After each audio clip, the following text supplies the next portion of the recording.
The 9,961st meeting of the Security Council is called to order. The provisional agenda for this meeting is identical letters dated 19th January 2016 from the Permanent Representative of Colombia to the United Nations, addressed to the Secretary General and the President of the Security Council, contained in document S/2016/53. The agenda is adopted. In accordance with Rule 37 of the Council's Provisional Rules of Procedure, I invite the representative of Colombia to participate in this meeting. It is so decided. On behalf of the Council, I welcome His Excellency Mr. Mauricio Jaramillo Yacer, Vice Minister for Multilateral Affairs of Colombia.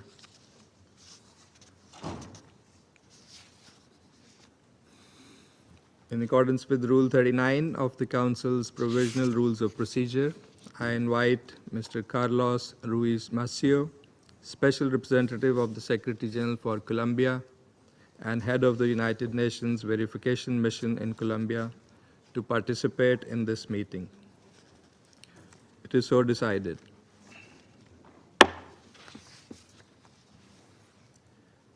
The Security Council will now begin its consideration of item 2 of the agenda. I wish to draw the attention of Council members to document S/2025-419, the report of the Secretary General on the United Nations Verification Mission in Colombia. I now give the floor to Mr. Carlos Ruiz Masieu. I thank you, Mr. President. Señor Presidente. Mr. President, distinguished members of the Council,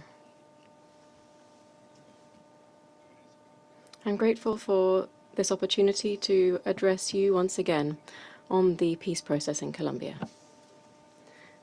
It's an honor to be here alongside the Vice Minister of Foreign Affairs, Mauricio Jaramillo, and I wish to reiterate my gratitude to the Government of Colombia for its continued support and collaboration with the verification mission.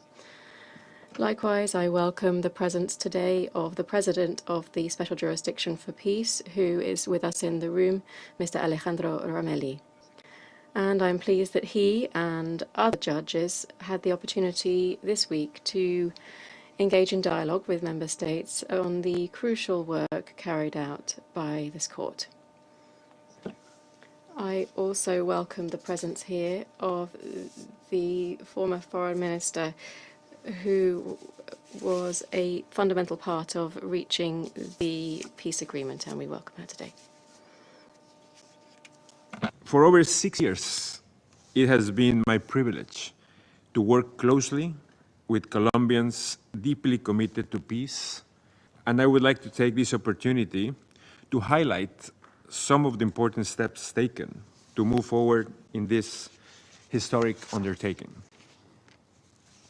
The final peace agreement of 2016 set out the path to be followed: a holistic and comprehensive roadmap for addressing deep-rooted structural issues that have driven violence in Colombia for decades. During the early years of implementation, significant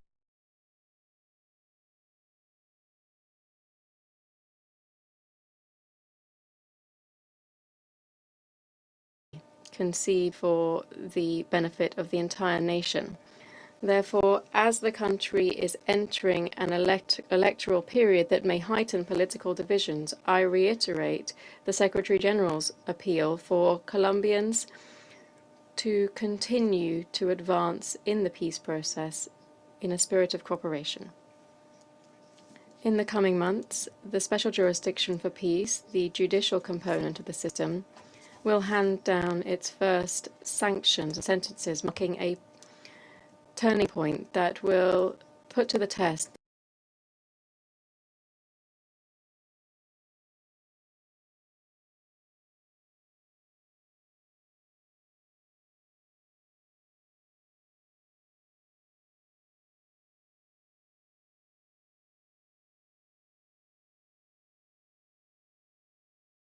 contribute to the reparation of victims. Mr. President and members of the Council, Colombia is home to diverse visions regarding how peace can be achieved. At the same time, I personally can attest to the fact that all Colombians aspire to build peace. That's what I have seen over the last 6 years, and I am sure that peace will remain a central issue on the public agenda. In addition to the implementation of the peace agreement, the pursuit of peace in recent years has included dialogue processes with multiple armed groups, with the aim of bringing an end to or significantly reducing violence. Following the fragmentation of several of these groups, conversations have evolved, moving from a national focus to dialogues on a more local level. It's fundamental that these initiatives demonstrate clear signs of commitment to peace on the part of the armed actors involved, and that they be oriented towards generating concrete actions, including tangible benefits for conflict-affected communities. In their pursuit of peace, Colombians have a deeply rooted history of resilience and persistence. Sometimes their efforts have not yielded the expected results. Other times, thanks to patience and perseverance, they have achieved significant progress. The 2016 peace agreement is a striking example of this. The path to peace is never easy, nor it is free of obstacles, but staying the course is always worthwhile. I would like to conclude by underscoring the vital role of the international community in supporting Colombians as they strive to achieve a better future. This support remains as important as ever in helping maintain momentum towards peace. I am deeply grateful for the Security Council for its consistent and crucial support to Colombia and to the work of the UN verification mission. The Council unity has been instrumental in safeguarding and advancing the peace agreement. I am convinced the mission's role in fostering trust and in encouraging further progress will remain just as important in the period ahead. I also extend my sincere thanks to the government of Colombia and to the former FARC-EP for their trust they have placed in the mission, and my admiration to Colombian society at large for walking this path with dignity, determination, and a deep commitment to peace. I am profoundly thankful to the Secretary General for entrusting me with this opportunity, and to all the personnel in the verification mission for their hard work and unwavering dedication. I thank you. I thank Mr. Ruiz Masieu for his briefing and for his outstanding contribution to the cause of peace in Colombia. I now give the floor to those council members who wish to make statements. I give the floor to the representative of the United Kingdom. Thank you, President. And I'd like to start by thanking SRSG Masieu for his briefing today and echoing your words, President, for his outstanding contribution to the cause of peace in Colombia and for the work of your team as well. Thank you. I also welcome Vice Foreign Minister Jaramillo into this chamber. President, the UK remains committed to the implementation of the 2016 agreement as the main vehicle for lasting peace in Colombia. I'd like to start by welcoming the Colombian government's announcement of the Comprehensive Protection Programme in June as a measure to address increasing levels of violence across the country, including the assassination attempt on Senator Miguel Uribe on the 7th of June, and I join others in hoping for his continued recovery.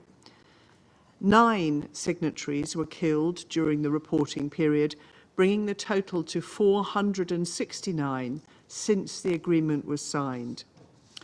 These attacks, often deliberately targeting those who are committed to peace and societal change, underline the urgent need to implement the Comprehensive Protection Programme and for stronger protection measures. President, As SRSG Masieu reminded us, transitional justice remains a critical component of the 2016 agreement, as we also heard during our visit last year. Colombians need to see restorative justice in action. So we encourage the jurisdiction to maintain the pace of sentencing and the government to ensure complementary actions advance in parallel. We welcome the presence of the Special Jurisdiction for Peace in this chamber and its president, Alejandro Ramelli. We understand that the Special Jurisdiction for Peace will shortly issue sentences under 2 macro cases. This would represent a significant advance in the work of the jurisdiction. And this, as SRSG Masieu reminded us, is essential to maintain the trust of the victims, the signatories, and the Colombian people. Finally, President, as this government enters its final year in office and with elections in view, we urge the government to prioritise implementation of the agreement and to fund it adequately. The Secretary-General's latest report shows that implementation of the 2016 agreement remains uneven, with key challenges unaddressed across several chapters, despite progress in others. We welcome the meeting in May of the Commission for the Follow-up, Promotion and Verification of the Implementation, the CSIVI, where parties agreed an action plan for the remainder of the year. We commend efforts to strengthen institutional coordination and support civil society. Convening institutional structures of the agreement is key to sustaining peace efforts, particularly as Colombia transitions into its electoral period. President, the UK is and will remain a key partner on the path to sustainable peace in Colombia. I thank you. I thank the representative of the United Kingdom for the statement and now give the floor to the representative of Sierra Leone. Thank you, Mr. President. At the outset, let me take this opportunity to wish everyone a happy Nelson Mandela Day. In this council where UN member states have entrusted us with the solemn responsibility of maintaining international peace and security, may we continue our endeavors with resolve, purpose, and the enduring spirit of justice and humanity that Nelson Mandela embodied. Mr. President, I have the honor of delivering this statement on behalf of the A3+, namely Algeria, Guyana, Somalia, and my country, Sierra Leone. We thank SRSG Carlos Ruiz Masieu for his briefing and commend him and the UN Monitoring and Verification Mission team for their dedicated effort in promoting peace and stability in Colombia. We congratulate him on his new appointment and wish him all the best in his new role in Haiti. We welcome the participation of His Excellency, Mr. Mauricio Jaramillo Jassi, Vice Minister for Multilateral Affairs of Colombia, in today's meeting. The A3+ commends the government and people of Colombia for their dedication to implementing the 2016 final peace agreement. Their determination to build lasting peace after years of armed conflict is genuinely admirable. These efforts require unity and cooperation at all levels, as well as continued support from the international community. Despite the numerous challenges that threaten to hinder the implementation of the peace agreement, we remain confident that the agreement provides a solid foundation for lasting peace in Colombia. Consequently, we acknowledge the advancements that have been made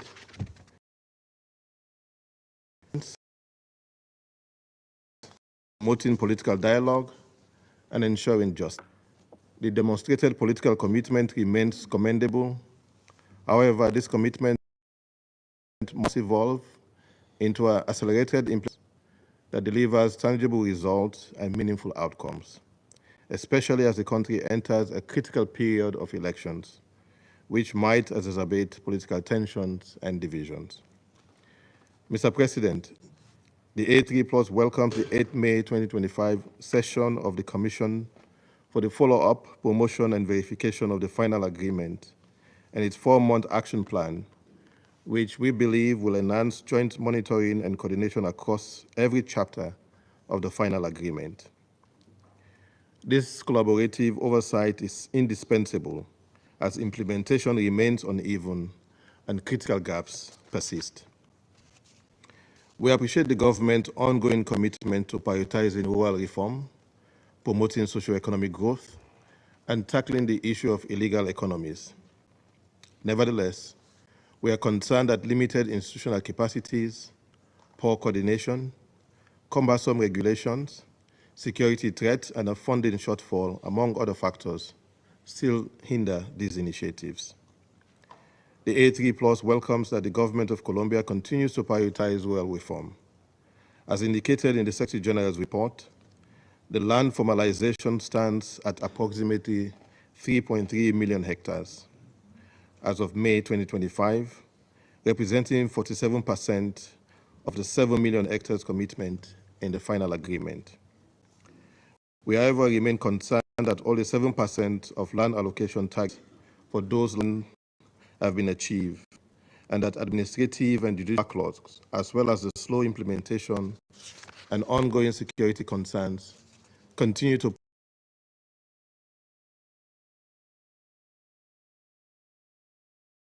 affect during the armed conflict. Of Colombia to accelerate the process of rural reform further and enhance the coordinated effort across multiple sectors, which are essential to accelerate the implementation of the 16 national plans for rural reform.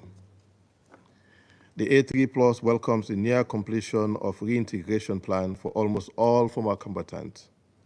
However, despite encouraging progress in the reintegration process, with the former combatants now having designed their reintegration plan, we all call on the government of Colombia and state bodies to provide the necessary support to ensure their safe and sustainable transition into civilian life.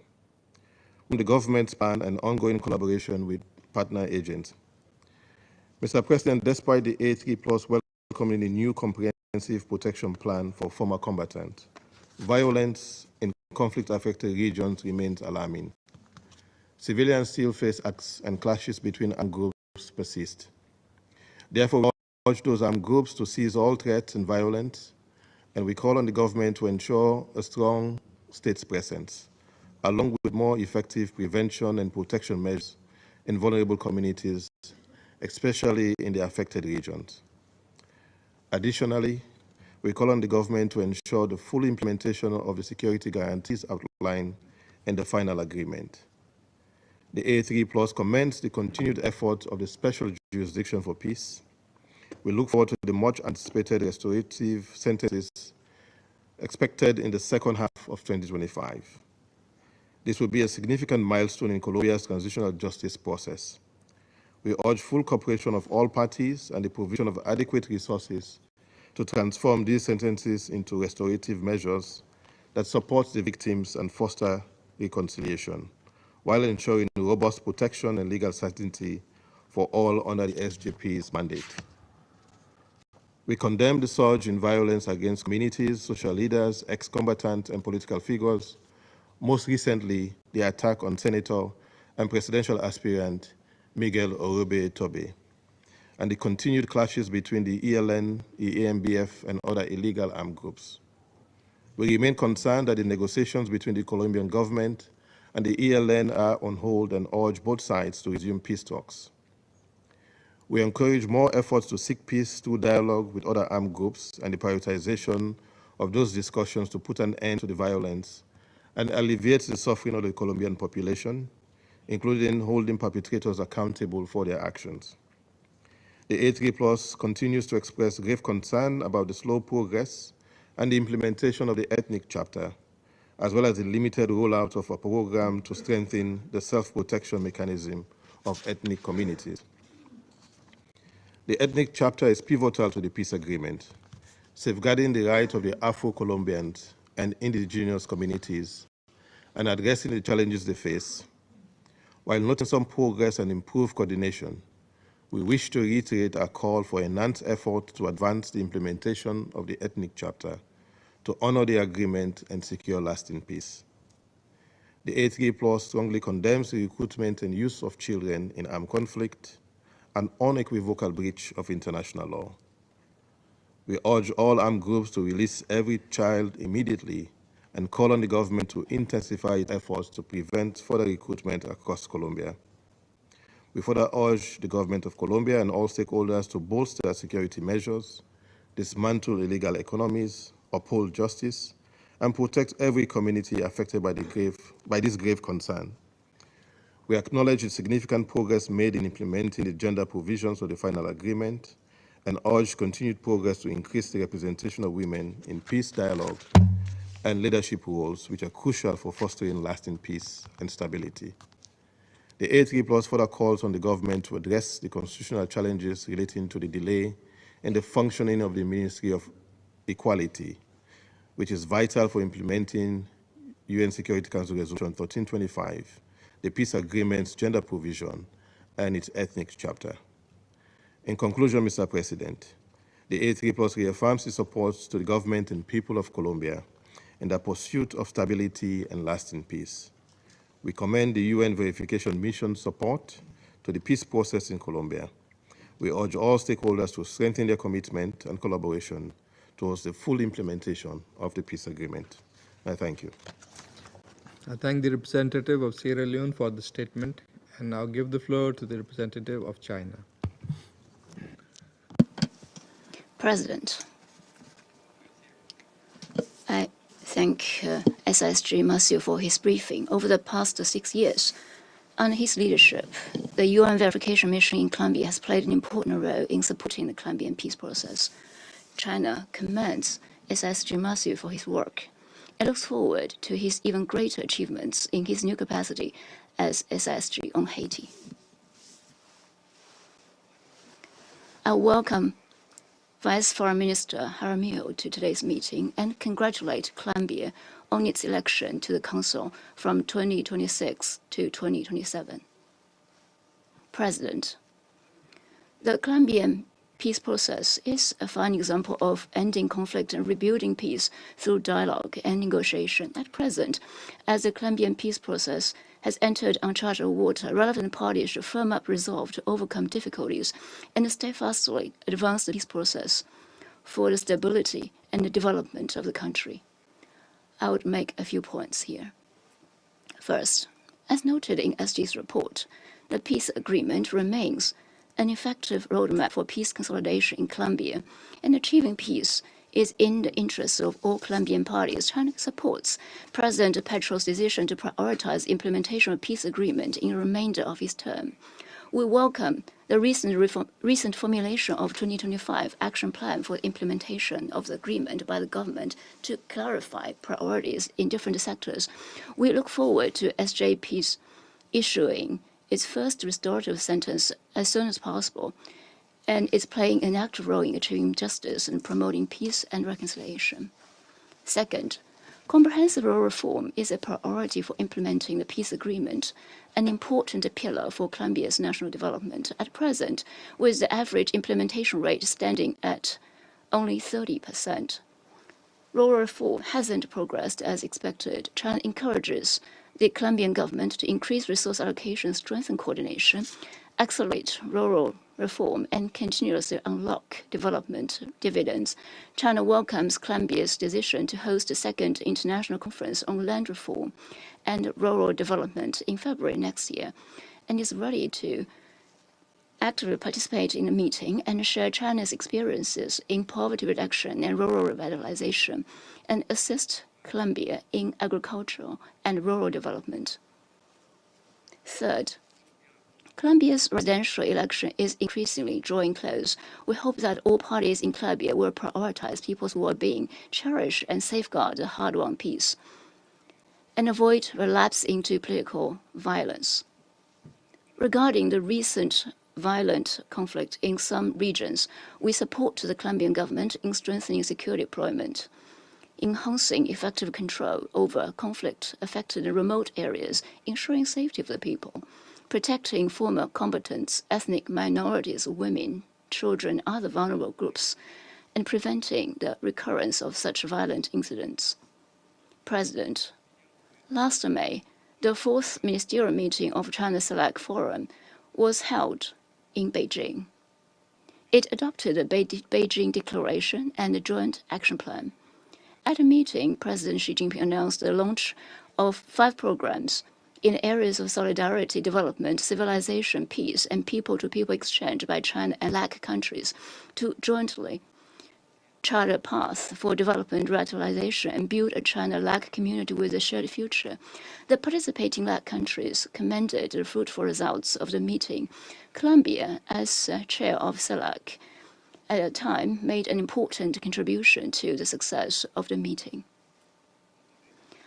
With the consensus reached by Chinese and LAC leaders as strategic guideline, China stands ready to strengthen cooperation with LAC countries, including Colombia, in our efforts to build a China-LAC community with a shared future, to inject positive energy into world peace and development. Thank you. Thank the representative of China for the statement, and I'll give the floor to the representative of Panama. Gracias, señor presidente. Thank you, Mr. President. We take this opportunity to, in addition to greeting His Excellency Mauricio Jaramillo García, Vice Minister for Multilateral Affairs of Colombia, at the same time to congratulate our neighboring country on its election as member of the Security Council for the 2026 to 2027 biennium. We're grateful for the briefing made by the Special Representative of the Secretary General for Colombia, Mr. Carlos Ruiz Masieu, and we express to him our appreciation of the outstanding work that he has done at the helm of the verification mission in that country and for the progress and achievements made under his tenure. Likewise, we extend our most sincere congratulations on his recent appointment as Special Representative of the Secretary General for the United Nations Integrated Office in Haiti, BINU.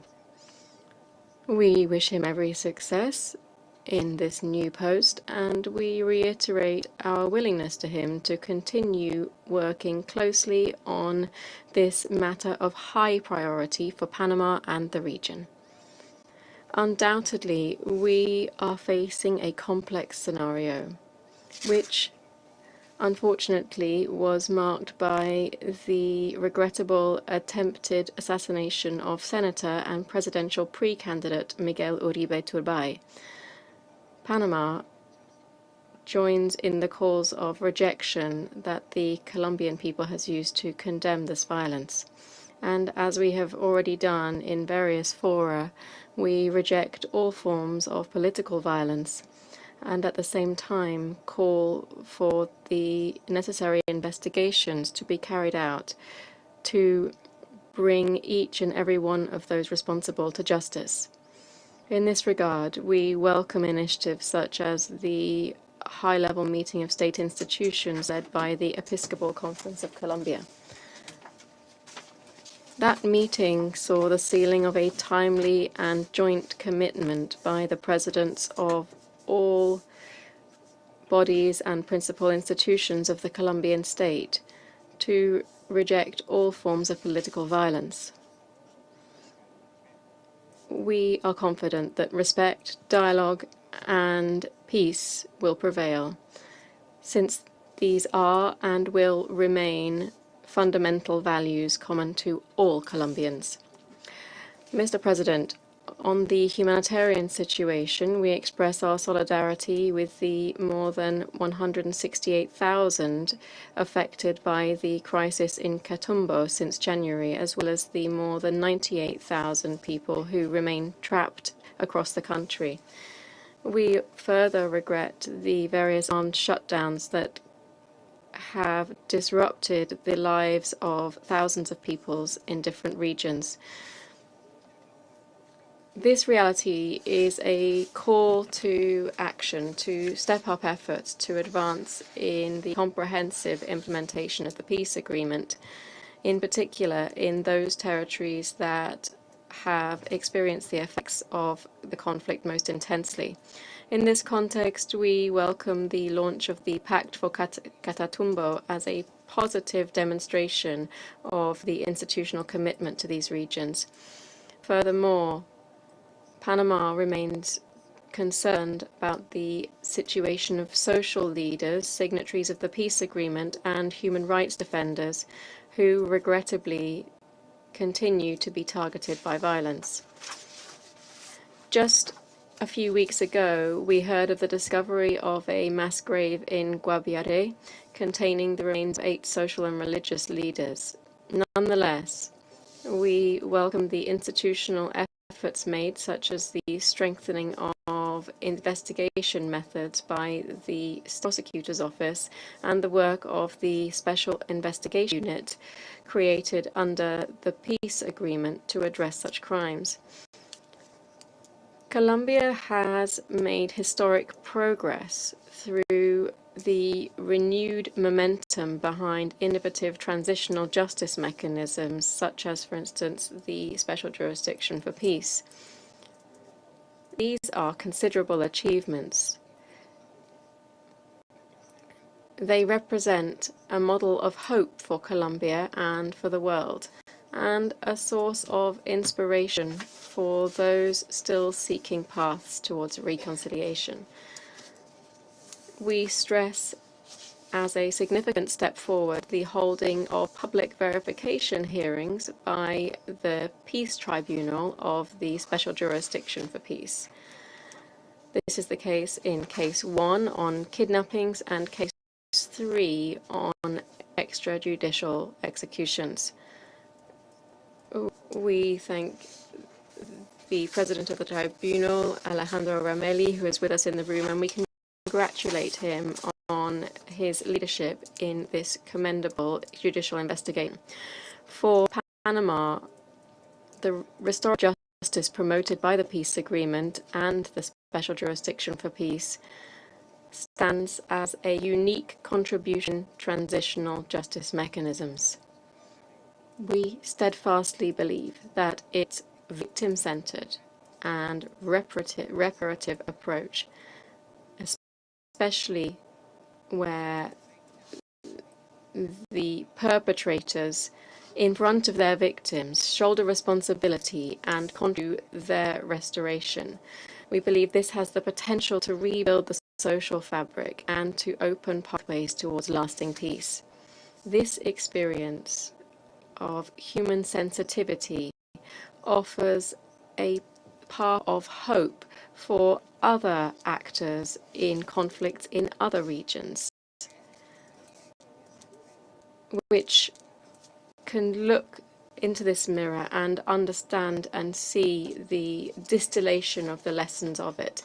Therefore, the restorative sentences expected in the second half of 2025 represent an extremely important milestone in consolidating the comprehensive system for truth, justice, reparation, and non-repetition, and above all, in Colombia's difficult and praiseworthy journey towards reconciliation. In terms of the gender perspective, we acknowledge the progress made, and we echo the voices of women's organizations that continue to call for a more decisive implementation of the agreement's provisions.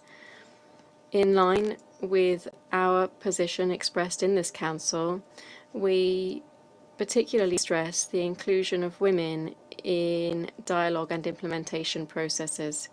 Further, we highlight the holding of the first session of the year of the Commission for the Follow-up, Promotion and Verification of the Implementation of the Final Agreement. This is a key space for dialogue between the signatory parties. Continuing and strengthening this commission remains essential to ensuring sustained and concerted implementation of the agreement.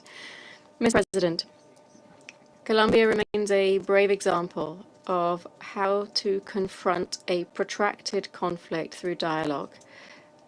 And it is precisely in the face of complex scenarios that the peace agreement and its implementation stand out as the foremost creative tool for advancing towards sustainable peace in the country.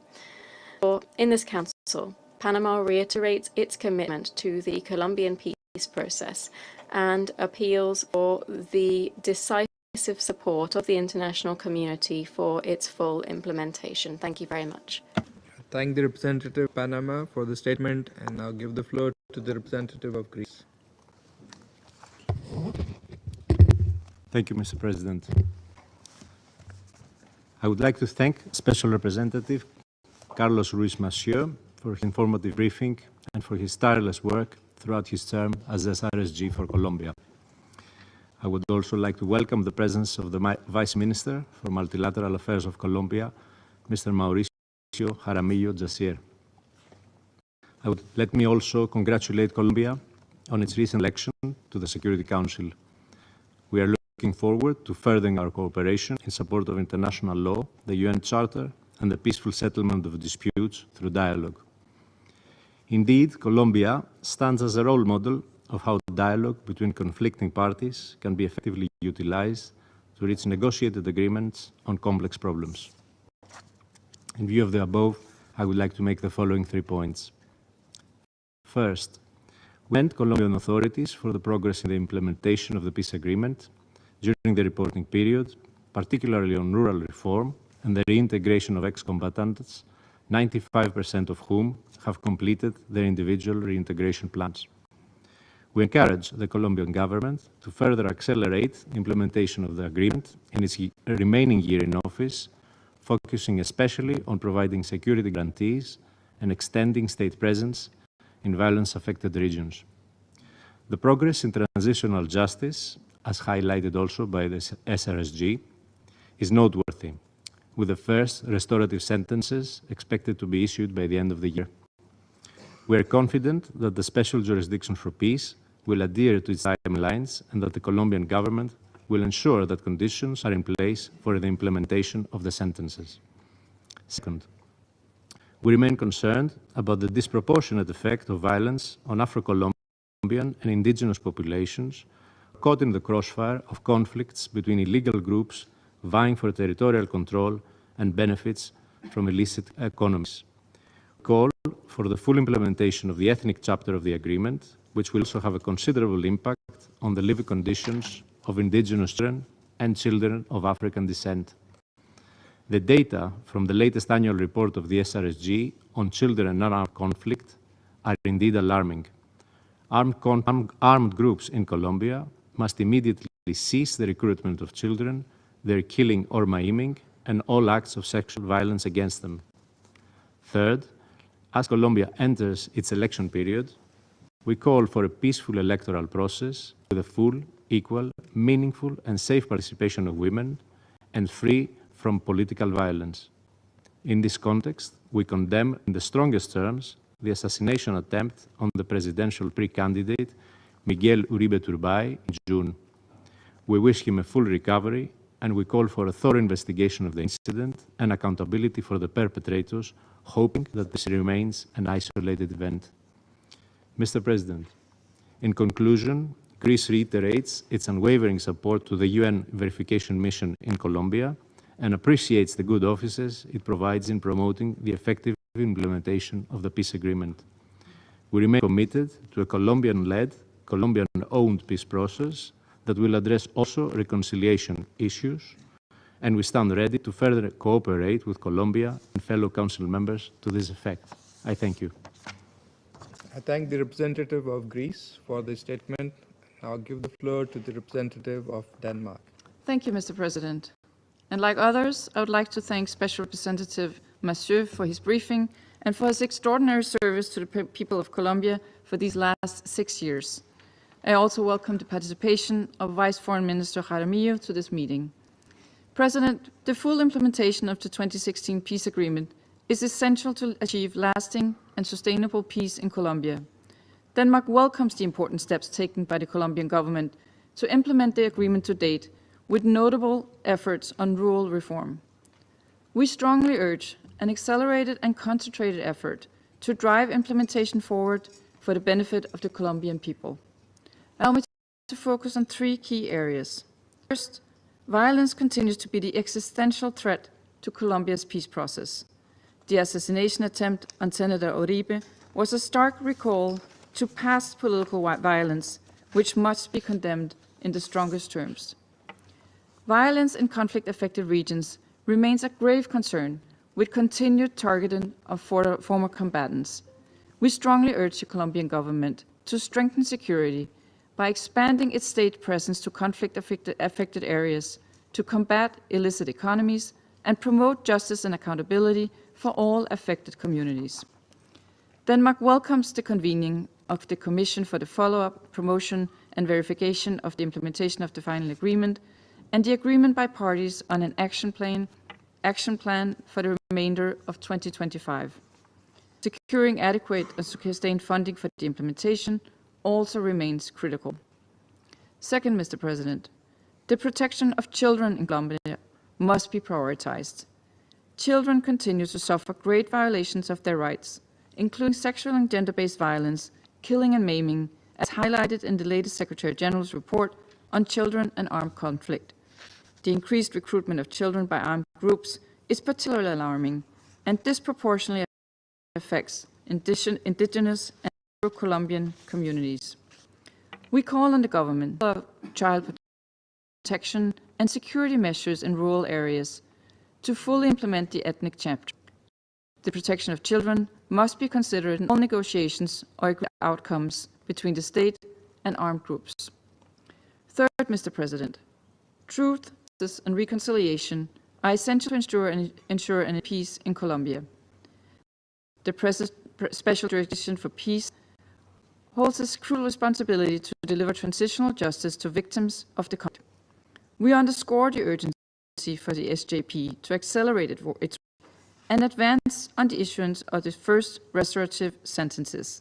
Legal certainty for individuals under the SJP's jurisdiction is long overdue. Now is the time to hold to account those responsible for the most serious human rights violations. Further delays will only undermine the progress made. Equally crucial is the government's robust and timely support to ensure conditions are in place for the implementation of these rulings. This includes the financing of restorative projects and establishment of security and living conditions for sentenced individuals.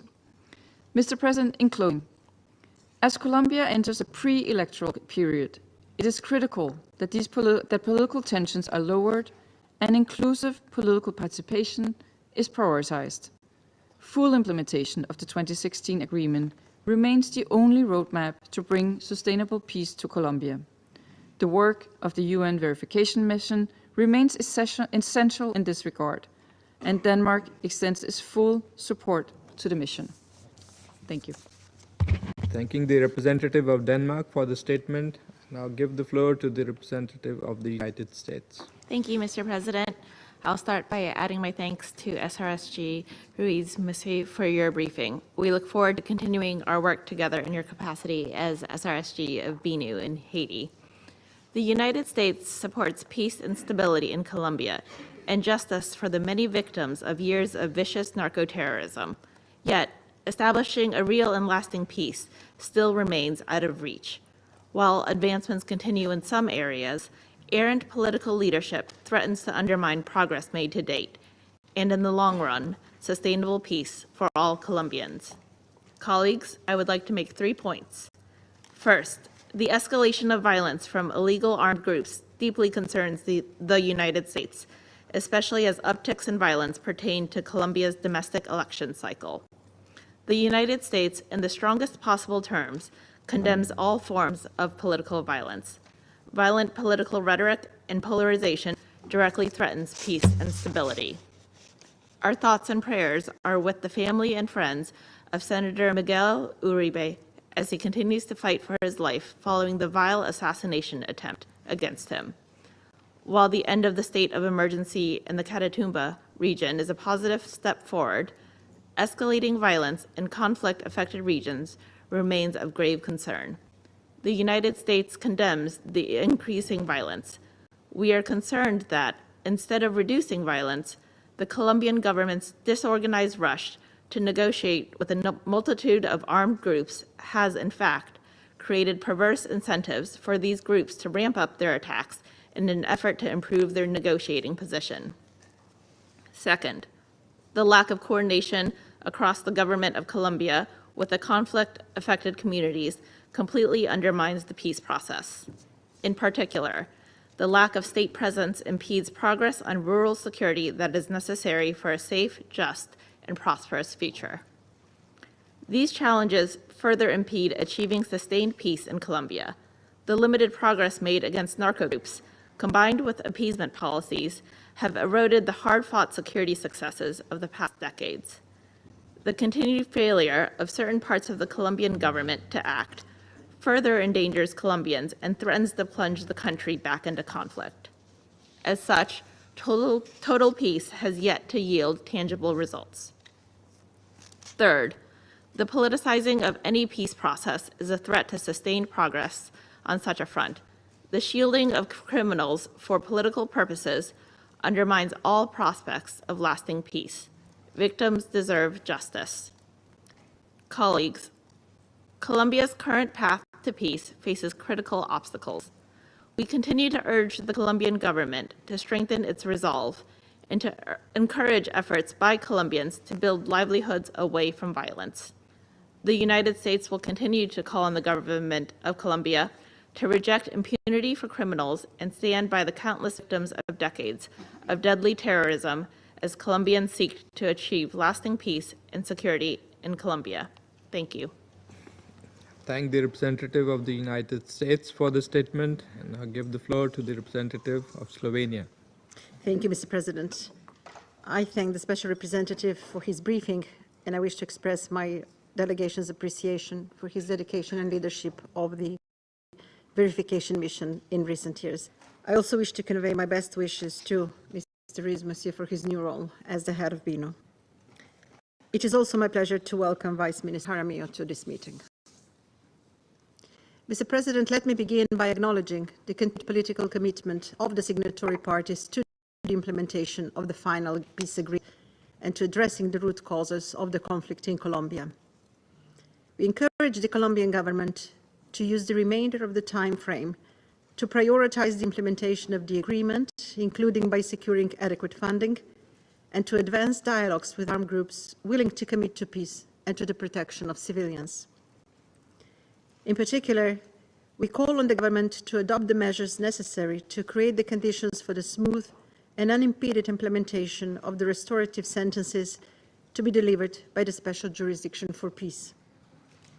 These sentences, some of which are expected imminently, will mark a pivotal step in a model of transitional justice, aiming to ensure accountability for great crimes and to provide redress for victims and survivors, including those of sexual and gender-based violence and children affected by armed conflict. Slovenia remains supportive of the SGP and its important work, which goes beyond punitive measures. If successful, it has the potential to serve as a model for peace-building efforts elsewhere. Mr. President, as evidenced by recent events, the lack of security guarantees in the upcoming electoral process poses a legitimate concern. We commend party leaders who have shown unity in strongly condemning political violence, and we call for a full investigation to ensure that those responsible are brought to justice. We take this opportunity to remind actors across the political spectrum that eliminating violence from politics and promoting inclusive political participation remain central objectives of the agreement. To this end, the adoption of measures to prevent violence against women in politics is commendable. However, we reiterate our call on the government to strengthen women's full, equal, safe and meaningful participation in all relevant decision-making processes. Finally, Mr. President, we believe that ensuring the security of communities is a vital step towards achieving peace. Let me underline Slovenia's utmost concern regarding the toll on civilians caused by fighting between non-state armed groups, as well as the alarming increase in the recruitment and use of children by these groups. Indigenous and Afro-Colombian communities, former combatants, social leaders and human rights defenders continue to bear the brunt of insecurity and must receive special protection. Let me conclude by stressing that international humanitarian law, with the protection of civilians as its core, must be upheld at all times by all actors and actively promoted by the government in its dialogue with armed groups. I thank you. I thank the representative of Slovenia for the statement, and I'll give the floor to the representative of the Republic of Korea. Thank you, Mr. President. At the outset, I thank SRSG Masieu for his comprehensive briefing today, and also welcome the presence of Vice Minister Masieu. In particular, I'd like to express my sincere gratitude to SRSG Masieu for his outstanding leadership and invaluable contributions to Colombia's peace process throughout his tenure. As he takes on his new responsibility as SRSG for Haiti, my delegation wishes him every success and trust that the wealth of experience he has gained in Colombia will continue to bring tangible results in his new role. Mr. President, despite Colombia's government's continued determination and efforts to achieve lasting peace, Colombia's path to peace continues to confront challenges in face of a series of major acts of violence. Following the Catatumbo instance in January, violence against a political figure in June posed a direct threat to the country's democracy. To help advance the peace process and support Colombia's efforts to overcome the challenges that it faces, my delegation wishes to highlight the following 3 points today. First, my delegation strongly condemns the recent assassination attempt against the senator and the presidential hopeful, Miguel Uribe Turbay, and calls for a full investigation to identify and hold accountable all those responsible. The use of violence to influence the political process must not be allowed to recur, as no democracy can thrive when intimidation and fear replace free political participation.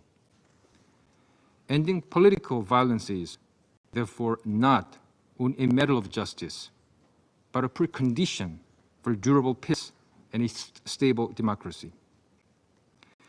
In addition to holding those responsible to account, it is essential that the country unites on the path toward a lasting and inclusive peace, rather than retreating into division. In this regard, we welcome the initiative to promote cross-party commitments to nonviolence, including a commitment to a free and peaceful electoral process in Colombia, endorsed by more than 80 political, social, and institutional actors. Second, we recognize the current administration's ongoing efforts and its achievement in implementation of the peace agreement, particularly in the area of comprehensive rural reform. To ensure that the current government's achievements are even more meaningful, it is imperative that the implementation of 2016 peace agreements continues seamlessly in the next administration. In this regard, my delegation highlights the importance of maximizing the progress that the Colombian government makes during the remainder of its term. We believe that this can be achieved by furthering strengthening state presence across the BIDET regions, enhancing institutional coordination, and effectively implementing measures that guarantee security for the peace signatories and vulnerable communities, while regularly holding sessions with the SSCB and other relevant special bodies to address identified obstacles. Lastly, we welcome the progress made in transitional justice by SJP, including the initiation of verification hearings as the final step before sentencing, and look forward to the issuance of the first restorative sentences soon. As an innovative judicial model, Colombia's transitional justice seeks to uncover buried truth, promote acknowledgement of responsibility, and provide perpetrators with an opportunity to express genuine remorse and seek forgiveness from victims. The value of this victim-centered approach lies in its ability to foster healings and reconciliation, while advancing accountability that goes beyond retribution. My delegation therefore hopes that the forthcoming sentence will meet expectations of victims in achieving truth, justice, reparations, and non-recurrence, while also offering a sufficient degree of legal certainty for peace signatories. Mr. President, as a long-standing strategic cooperative partner of Colombia, Korea remains steadfast in its commitment to support Colombia's ongoing efforts to achieve sustainable peace alongside the UN verification mission in Colombia and the international community. I thank you. I thank the representative of the Republic of Korea for the statement, and now give the floor to the representative of France. Merci, Monsieur. Thank you, Mr. President. First and foremost, I wish to take this opportunity to thank the Special Representative, Mr. Carlos Masieu, for his briefing. France is grateful to you for the work that you have done in Colombia and wish to assure you of our full support as you carry out your next position in Haiti. And in your new capacity, I welcome the presence of the Vice Minister for Multilateral Affairs of Colombia, Mr. Jassir, and we congratulate you, Colombia, on your election to the Security Council next year. We welcome the fact, Mr. President, the fact that this meeting has on national reconciliation is being carried out on the auspicious day, paying tribute to Nelson Mandela. I have a few remarks to share with you. First and foremost, the Security Council's follow-up of the situation in Colombia is an example of success that needs to be safeguarded. The process in Colombia, which was initiated by the 2016 peace agreement, is a paragon of crisis resolution. Progress has been achieved in this framework thanks to the shared willingness of the parties and thanks to support from the Security Council through our assistance via UNVIM, the verification mission, and the special representative is to be applauded. This mission should be able to continue to play its role of providing assistance, advice, and helping to progress as elections have been scheduled and the fight against political violence remains of key significance for the smooth conclusion of the peace process. We pay tribute to all of the officials who have perished as they have sought to attain peace. We will continue to work with all partners to preserve the Security Council's mobilization efforts. There's a need to work hand in hand with accelerated implementation of the peace agreement. Political will of the Colombian government will therefore be reflected in tangible results for the people. And in this regard, I wish to focus on 3 areas of efforts at a time where we are seeing the gradual restoration of the authority of the state throughout the entire country. First and foremost, respect for human rights and protection of the people against violence. Armed groups must cease their violent acts, and the efforts of the Colombian government to protect former combatants, social leaders, indigenous persons, and the most affected communities need to be supported. The plight of children who are victims of recruitment by armed groups, of victims of sexual violence, and victims of other grave violations of their rights is very much a concern. We call upon armed groups to release without conditions the children who have been recruited and to end this practice of another age which runs counter to international law. I now turn to transitional justice. Progress has been achieved by the special jurisdiction for peace in seeking to establish the truth. I welcome the representatives of this special jurisdiction who is present here, and establishment of accountability. Restorative sentences, as soon as they are handed down, need to be implemented. We call for dialogue to be established among the parties to facilitate progress of this process. Now I turn to land reform. Allocation and regularization of land needs to be a process that should be pursued. There's a need to allocate the necessary capacities for this to be achieved, for interinstitutional coordination to be improved. France, as a supporting country of this chapter of the peace agreement, will continue to support Colombia in this endeavor. Mr. President, we voice our respect and admiration for the courage and the intelligence of the Colombian people who have engaged on this very fraught path towards national reconciliation. We call upon the government to redouble its efforts to build upon the progress that has been achieved through its bilateral relationship with the bilateral people. We have longstanding ties of friendship, and through the Security Council, we will continue to remain mobilized to achieve a lasting peace in Colombia, a paragon for resolution in other countries. Thank you for your attention. France for the statement, and now give the floor to the representative of the Russian Federation. Mr. President, we thank the Special Representative of Secretary General Carlos Ruiz Masieu for the comprehensive briefing. His last briefing in this position, and we extend our sincere gratitude for his irreproachable leadership of the verification mission and the many years of efforts that he has undertaken for the advancement of peace in Colombia. We welcome the participation of Vice Minister for Multilateral Affairs, Mr. Jaramillo, in today's meeting. We note that thanks to the decisiveness and resolute position of Bogota and international support, since the very date that the final agreement on peace was signed, Colombia has continued to make progress along the fraught, but the only valid path of national reconciliation. It is important that the authorities remain committed to their obligations under the agreement, and they are focusing efforts on the achievement of progress on the various aspects thereof. Land reforms are advancing slowly but surely. There has been progress in terms of reintegration and providing for safety and security of ex-combatants. We welcome the conduct of this year's first meeting of the Commission for the Follow-up, Promotion, and Verification of the Implementation of the Final Agreement.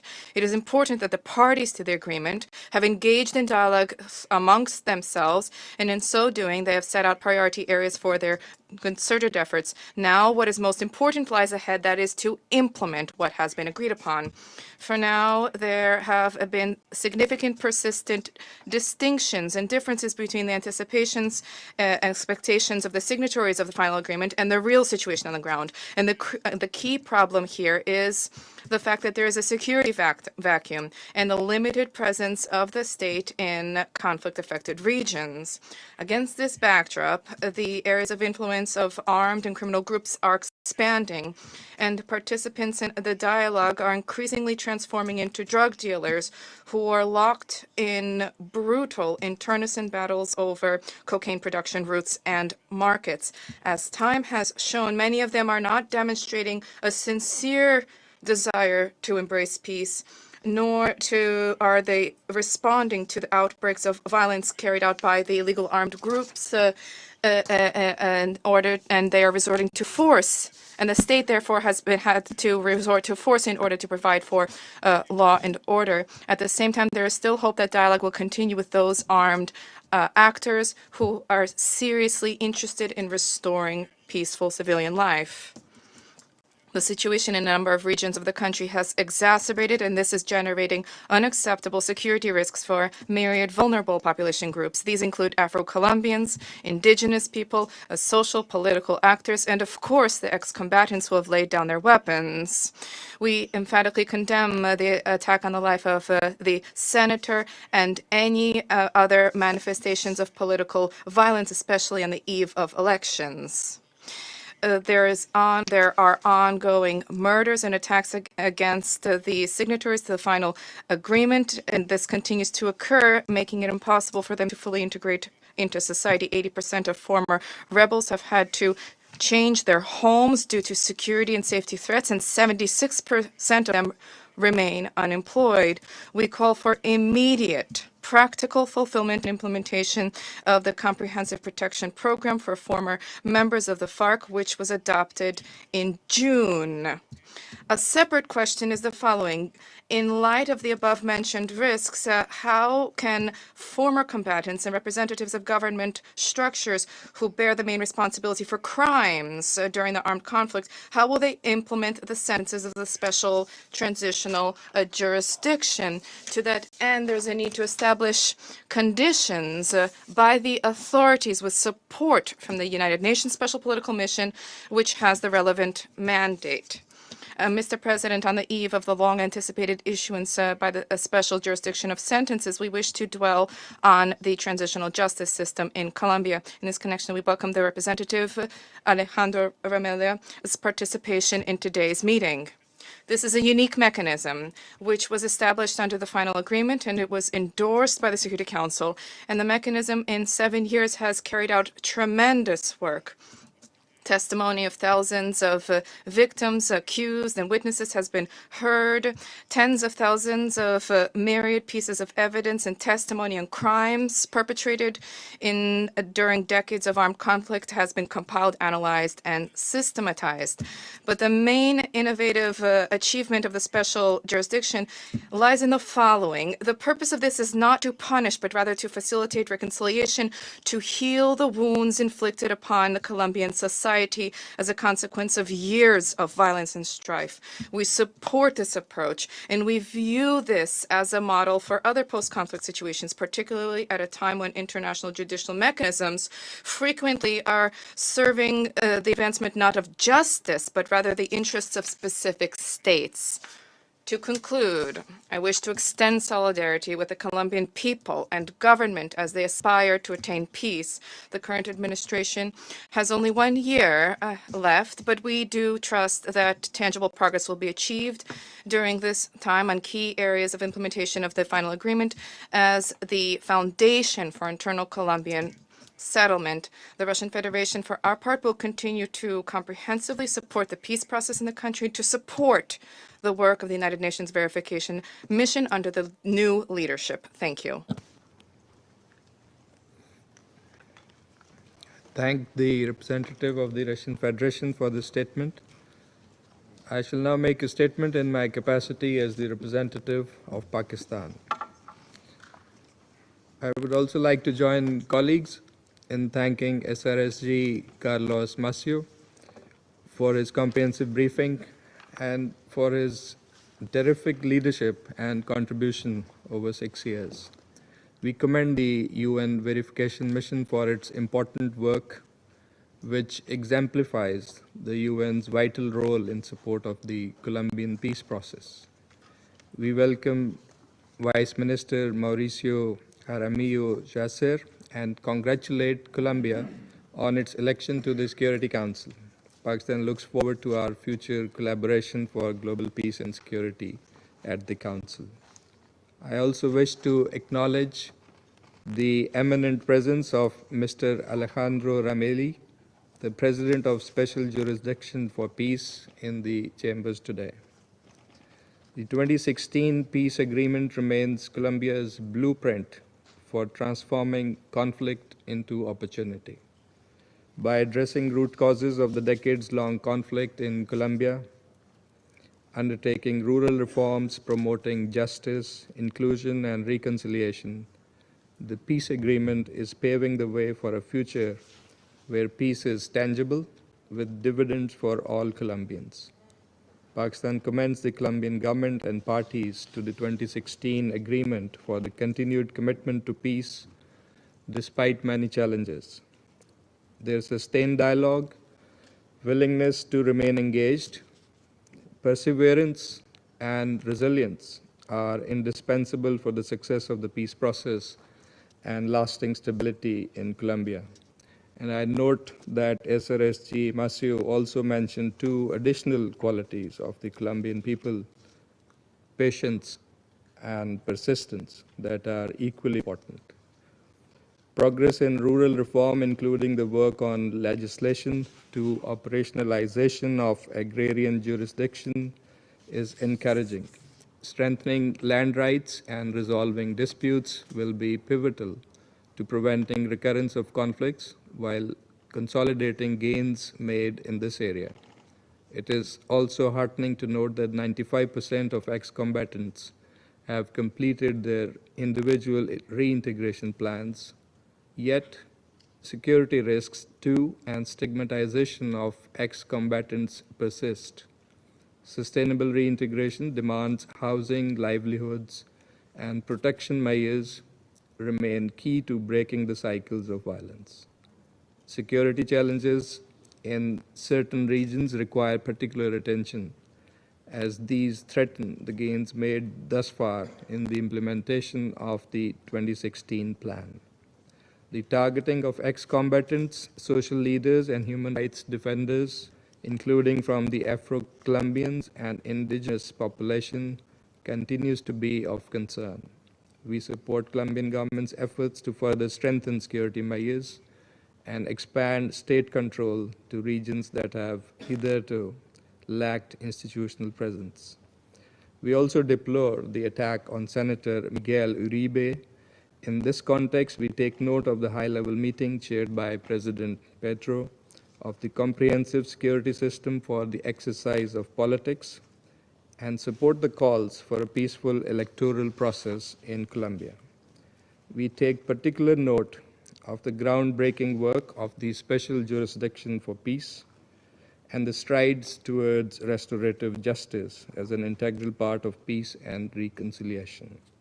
Timely implementation of sentences and conditions to ensure their successful implementation will affirm Colombia's commitment to victims and bring forth reconciliation. Dialogue remains the only viable path to peace. While national policies must be rooted in Colombia's unique context, identifying genuine commitment to peace among armed actors is essential.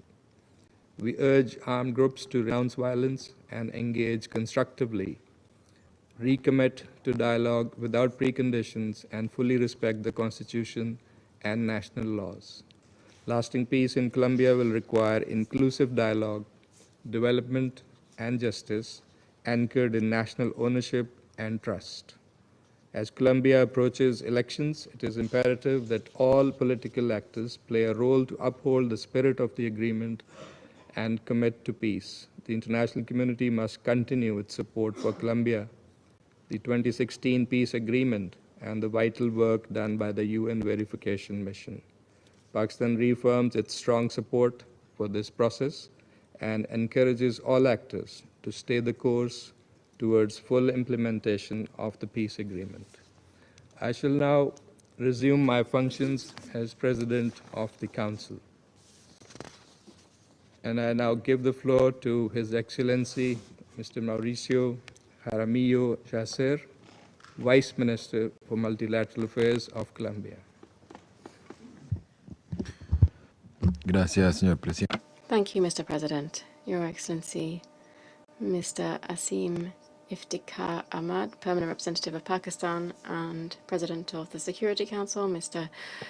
Carlos Ruiz Masieu, Special Representative of the Secretary General and Head of the United Nations Verification Mission in Colombia, Excellencies, Ambassadors, Permanent Representatives to the Security Council.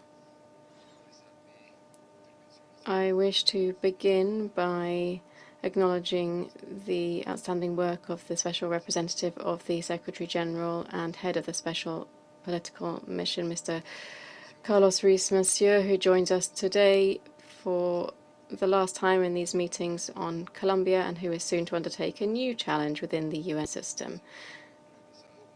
Mr. Ruiz Masieu has carried out his work as the head of the verification mission with distinction from day one. Through his committed and impartial work, he has earned the trust and respect of all of those with whom he has conversed, both representatives of state institutions, the other high contracting party, and representatives of civil society. For this reason, it's important to highlight his professionalism, dedication, commitment, and hard work for peace in Colombia over nearly 7 years at the helm of the verification mission. During this time, he was able to work with various governments and supported President Gustavo Petro's efforts to achieve the full implementation of the 2016 peace agreement. During his mission in Colombia, Mr. Ruiz Masieu has borne witness to the challenges of the process and, above all, to the deep yearning for peace of Colombians, particularly in those communities which, despite living in complex conditions, continue to firmly believe that peace is more than a right, but rather that it will be their reality. On behalf of a government steadfastly committed to consolidating peace in Colombia. We regret the departure of a true friend of our country, and we wish him every success as he takes up his new role as Special Representative and Head of the UN Integrated Office in Haiti. Furthermore, we regret the fact that for reasons outside our control, the representative of the High Contracting Party of 2016 peace agreement wasn't able to be present at this meeting. At this 9th year of the implementation of the peace agreement, it is more necessary than ever to reaffirm the unswerving support of Colombian society for this process. And I wish to reiterate the robust commitment of all state institutions to the implementation of the agreement. Colombia stands at a complex juncture, full of hope. Under the leadership of President Gustavo Petro, we are continuing to implement the 2016 peace agreement with the backing of the international community and, in particular, the Security Council. We know that this isn't an easy path, but it is the only legitimate one. We further trust that the United Nations as a whole, and in particular the Security Council, will continue to support us in this endeavor, recognizing that their support has been fundamental over the course of the process. We take this opportunity to reaffirm President Gustavo Petro's commitment to protecting political guarantees and fundamental rights regardless of ideology or political position. Hence, once again, we express our condemnation of the attack on Senator Miguel Uribe Turbay, and we express our gratitude for the messages of solidarity from the international community. As a government, we see this new quarterly briefing as an opportunity to highlight the significant progress we've made as a country, as well as the persistent challenges we face in peace building. Colombia welcomes the observations of the Secretary General, and we agree that the pursuit of peace is a non-linear and complex process in which it is possible to make headway if we pool collective will, effort, commitment, and constantly work. The Secretary General's report once again reflects notable achievements in various areas, such as the specific case of comprehensive rural reform, reintegration, and the gender perspective. It also acknowledges the significant challenges that remain in other areas, such as security, the situation of public order, and the implementation of the ethnic chapter. In particular, the report notes recent progress seen within the Special Jurisdiction for Peace. This is one of the most sophisticated components of the transitional justice systems ever designed in the world to provide victims and their families with justice, truth, reparations, and guarantees of non-repetition. In this context, I wish to make special reference to Judge Alejandro Ramelli, the president of the SJP, and his team who are with us in the room and who have shared the transitional approach of this court in various meetings during this visit, focused on victim-centered restorative justice. The government welcomes the recent announcements by the SJP that the first sentences will be handed down under its jurisdiction soon. This is an event that is highly anticipated both in Colombia and across the international community.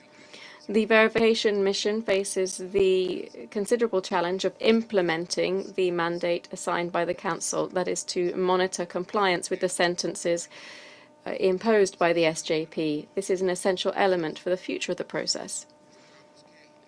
We highlight that across the board, concrete steps have been taken to improve the institutional coordination to respond to the challenges in implementing the agreement, and several of the practical mechanisms set out in the text have been activated and meet regularly over the last few months under the principles of the government of change. We have made steady progress in land acquisition, redistribution, and formalization, in rolling out new tools for the safe exercise of politics, to strengthen the national reintegration system, to build pathways for restorative sentences, to reinforce leadership in key areas such as the comprehensive security system for the exercise of politics and the Commission for the follow-up, promotion and verification of the implementation of the peace agreement.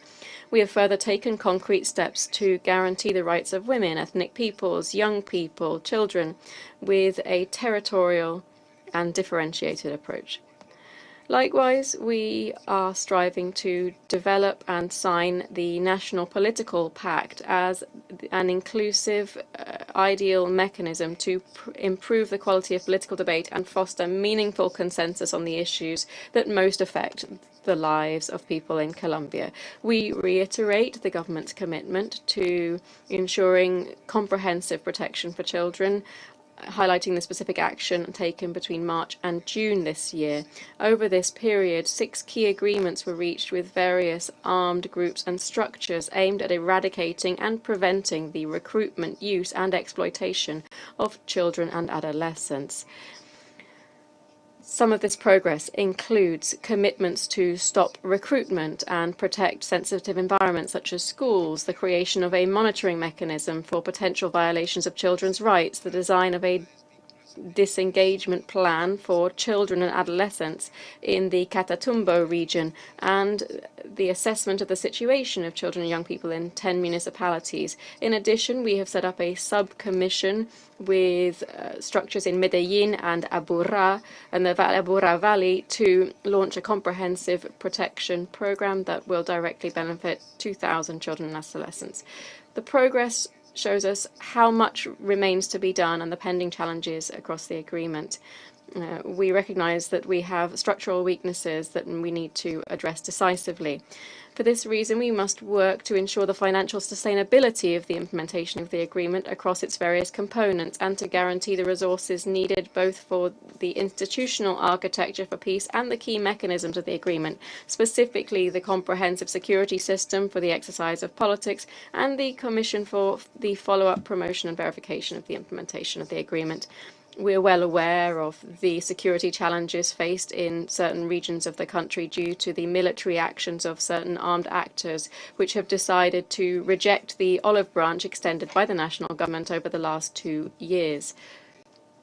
For this reason, this government remains committed to pursuing dialogue and submission processes with those illegal armed actors that are willing to lay down their arms and integrate into civilian life, respecting communities and peace signatories. The government will continue to work decisively, hand in hand with communities and institutions, to ensure that peace is not only a promise, but actually a tangible reality for millions of Colombians. To that end, we hope to be able to continue counting on the support of the international community. Total peace knows no borders. With the backing of the United Nations and the international community, Colombia is taking firm steps towards a future where violence has no place and where peace is the rule and not the exception. Today, as at the beginning of this journey, we hope to continue relying on your unanimous support to achieve this. Thank you. I thank His Excellency Mr. Jaramillo Chasser for the statement. There are no more names inscribed on the list of speakers. The meeting is adjourned.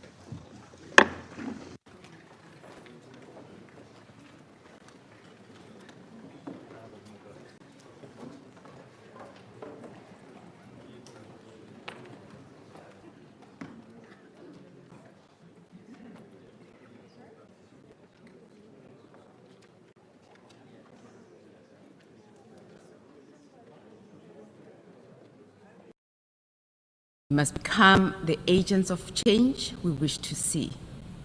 We should stand against inequality and injustice.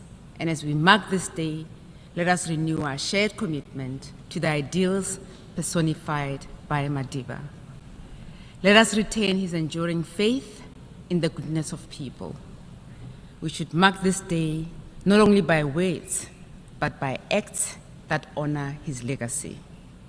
It is the legacy that is marked by a movement for true equality and a better world. I wish to close by recalling Nelson Mandela's guiding words to us as leaders. We need the commitment of leaders at all levels, in order to achieve the better life of all that we promised to our people. As we rise to meet the challenges of our time, we must lead with courage, serve with humility, and walk forward with hope. I thank you.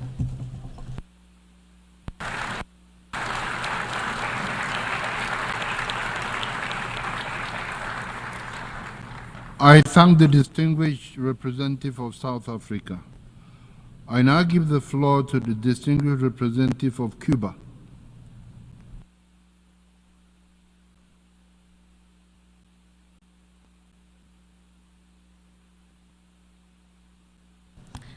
Señor Presidente. Mr. President, Excellencies, we align ourselves with Barbados' statement on behalf of GRULAC. It's a real honour for Cuba to participate in this meeting to commemorate International Nelson Mandela Day, a day for us to reflect on the values of peace, dignity, social justice and solidarity, the values that embodied this exceptional man. For the Cuban people, Madiba is not only a universal symbol, he is also a brother-in-arms whose story is intimately linked to ours. We're united by a relationship that was forged in the toughest days of the fight against apartheid, when the solidarity between our peoples became a common front. As was stated by the General of the Army, Raul Castro, Africa's cause has always been Cuba's cause. It was this solidarity that Madiba recognized and was grateful for. In his visit to Havana in 1991, he said, "We will never forget that the Cuban people were the only ones that fought and won for us." This quote summarizes the profound respect between two peoples and between two great men, Fidel and Mandela.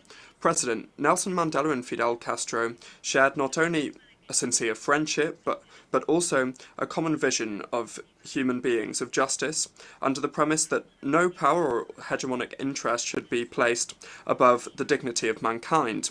Both defended the solidarity and unity of the South as a way to achieving a more just international order. Both knew that freedom is not authentic if it doesn't deliver real rights for the poorest people. Today, when new forms of exclusion, neocolonialism, xenophobia and racism are threatening humanity, the example of Mandela is more necessary than ever. Cuba continues its commitment to this legacy. Although still facing huge challenges, nobody can stop our medical cooperation in Africa, our contribution to the training of thousands of young Africans, and our solidarity to Africa, which is unwavering. Nelson Mandela lives in every single act of justice, in every battle against inequality, in every gesture of solidarity between peoples. As stated by the brother, President Miguel Díaz-Canel of Cuba, Mandela represents the best of the human soul, the value of resistance, the power of forgiveness without renouncing one's principles. Today, we reaffirm our commitment to the ideals of Madiba, and we do this convinced that his example will continue to guide peoples who are fighting for a more just and inclusive world. Thank you very much. I thank the distinguished representative of Cuba. I now give the floor to the distinguished representative of Burundi.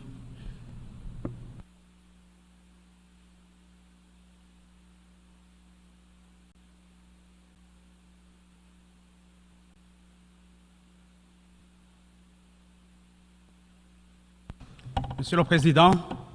Mr. President, on this International Day, Nelson Mandela International Day, Burundi associates itself with the international community and also pays tribute to this exceptional man, a man of unshakable commitment to justice, freedom, peace, who left an indelible trace in the history of humankind. Nelson Mandela was not just a leader of a people. He remains a symbol of resistance to oppression and shows us what the humanity can do when it frees itself from hatred, vengeance, and division.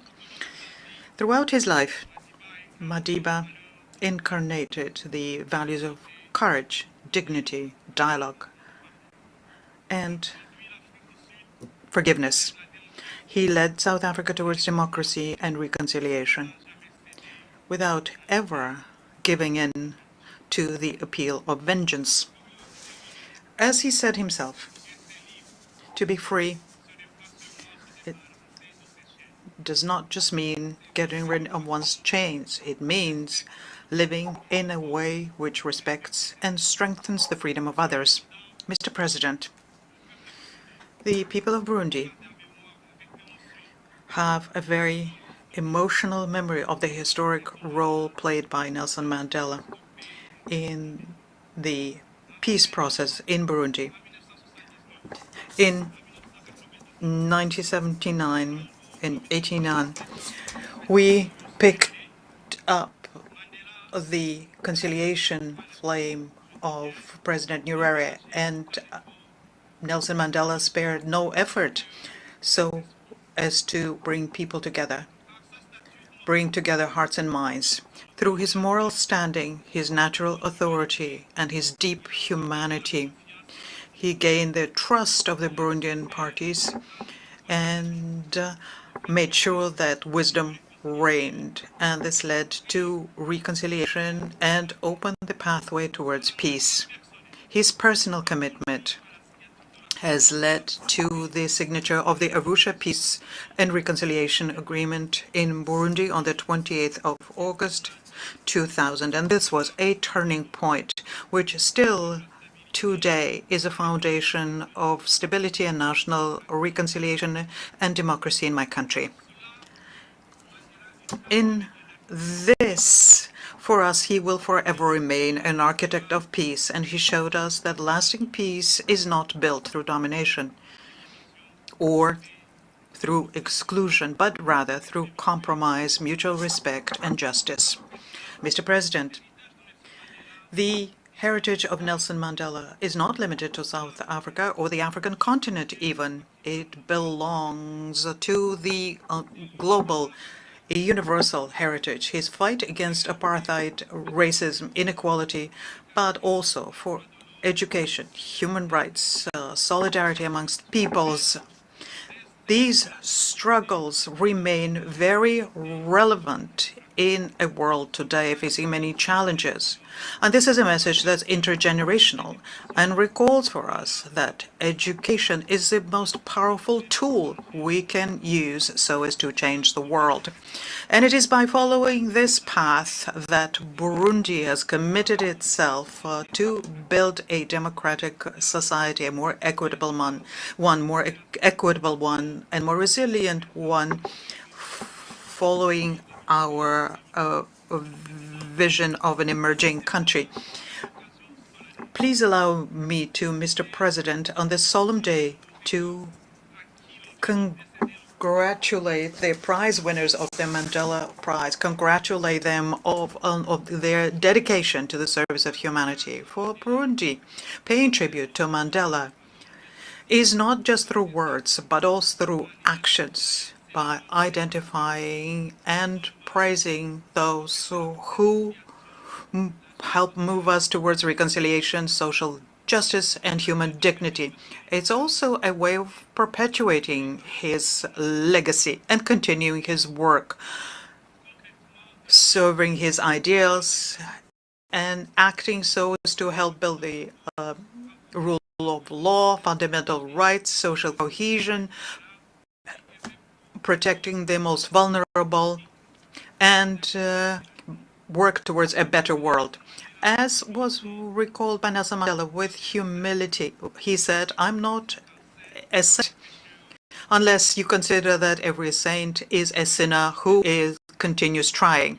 On this symbolic day, we reiterate our commitment to equitable multilateralism, which is to bring justice and which help us remember the struggle for freedom. Let his legacy continue inspiring present and future generations and help us on our collective path toward the world of peace, tolerance, and shared humanity. I thank you.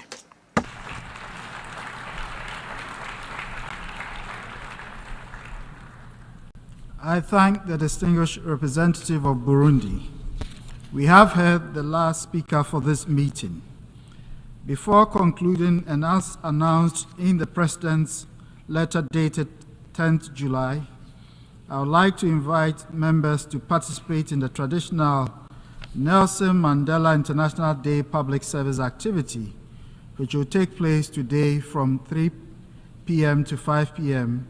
at Governor's Island in the New York Harbor. The informal meeting of the plenary on the observance of the annual Nelson Mandela International Day is now concluded. Members are reminded that the 85th plenary meeting of the Assembly will be held immediately following the adjournment of this meeting. The meeting is adjourned.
The 85th plenary meeting of the General Assembly is called to order.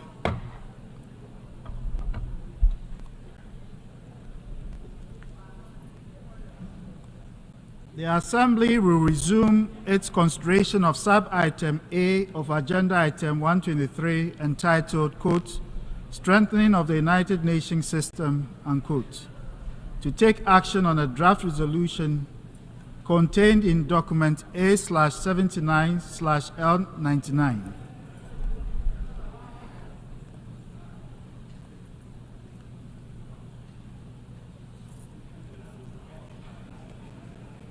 We shall now proceed to consider draft resolution A/79/L99.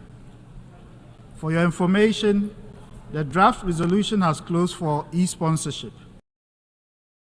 I give the floor to the representative of the Secretariat. Thank you, Mr. President. I should like to announce that since the submission of the draft resolution, and in addition to the delegations listed on the L document, the following countries have also become co-sponsors of A/79/L99, Cambodia and Kazakhstan. If any other country wishes to co-sponsor A/79/L99, please signify by pressing the microphone button now. There are none. I thank you, Mr. President.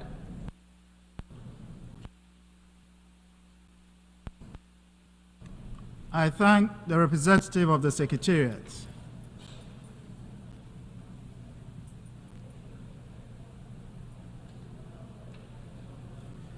The Assembly will now take a decision on draft resolution A/79/L99 entitled UN80 Initiative.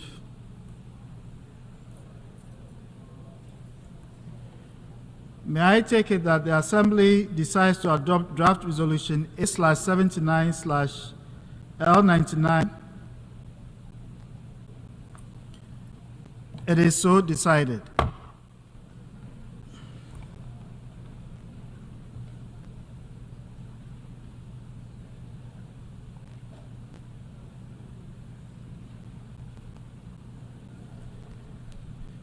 Before giving the floor for explanations of vote after the vote, may I remind delegations that explanations of vote are limited to 10 minutes and should be made by delegations from their seats. I give the floor to Japan. Merci, Monsieur le Président. Tout d'abord, Thank you, President. First of all, Japan underscores its commitment to multilateralism, as well as to the UN80 initiative that responds to the urgency of revitalizing the United Nations. We understand that the Secretary General is drawing lessons from previous reforms, where negotiations on mandates faced deadlock between member states, and is presenting a report geared towards a more productive approach to the reform, in particular by way of reviewing the implementation of different mandates. this resolution is not intended to obstruct these efforts, but rather to support and complement them. As the Secretary General has rightly stated, the success of the UN80 initiative relies on our shared and complementary responsibilities.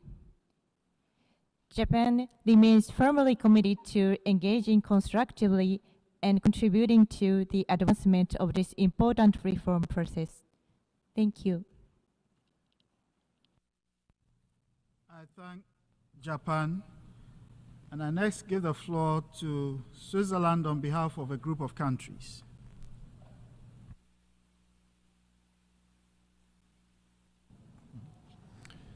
Mr. President, I have the honor to make this statement on behalf of Iceland, Liechtenstein, Norway, and my own country, Switzerland.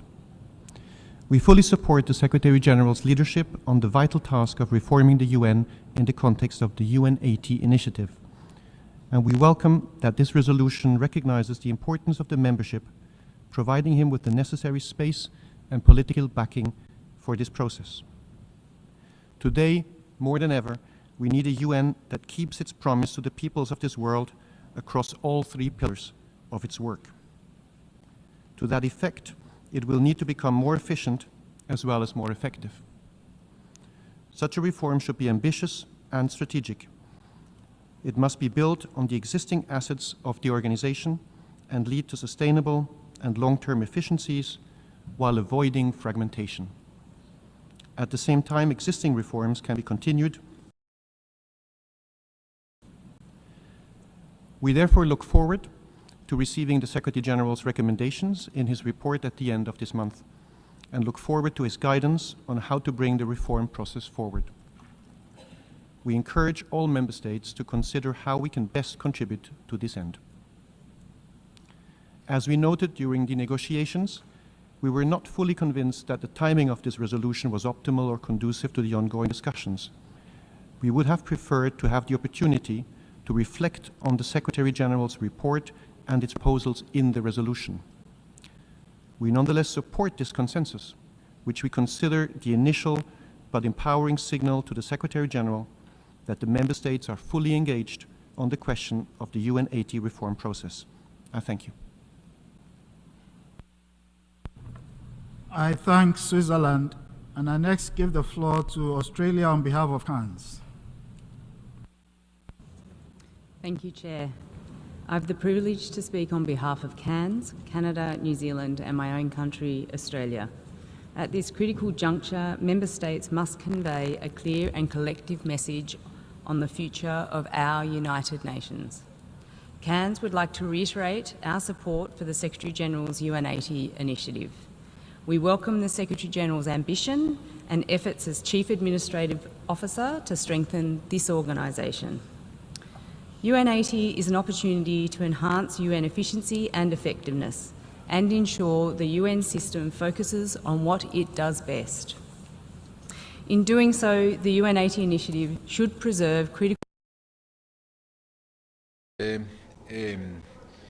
El secretario adjunto especial para la misión de verificación de implementación implementación de los acuerdos de paz en Colombia, el señor Carlos Ruiz Masieu, muy respetuosos de los hallazgos. Tomamos nota. Para nosotros esto confirma que la paz es un tema esencial, es un tema del Estado colombiano, no es un tema pasajero de un gobierno. Tuvimos la oportunidad además no solamente de escuchar los principales hallazgos que nos hizo llegar el señor Ruiz Masieu, sino que además pudimos responder y mostrarle a los miembros del Consejo de Seguridad encargados de esa misión de verificación los avances que hemos logrado, insisto, no solamente como gobierno, sino como Estado, en materia de jurisdicción especial para la paz, alternatividad penal, justicia restaurativa, avance en términos de memoria, garantías de no repetición, en términos de tierras, que es un tema muy sensible, acordar que es el primer punto de los acuerdos de paz de 2016, protección de la niñez y la atención obviamente a algunas zonas especiales donde ha habido, lo tenemos que reconocer, rebrotes de violencia como en el caso del Catatumbo. Nos llevamos entonces pues un apoyo importante del Consejo de Seguridad y esperamos que esto confirme un poco el apoyo de la comunidad internacional a la paz en Colombia, que es un activo no solamente de Colombia, sino en general de la humanidad. ¿Sí? Yeah. Thank you. My name is Dennis Solik. I'm with the Russian news agency TASS. Okay.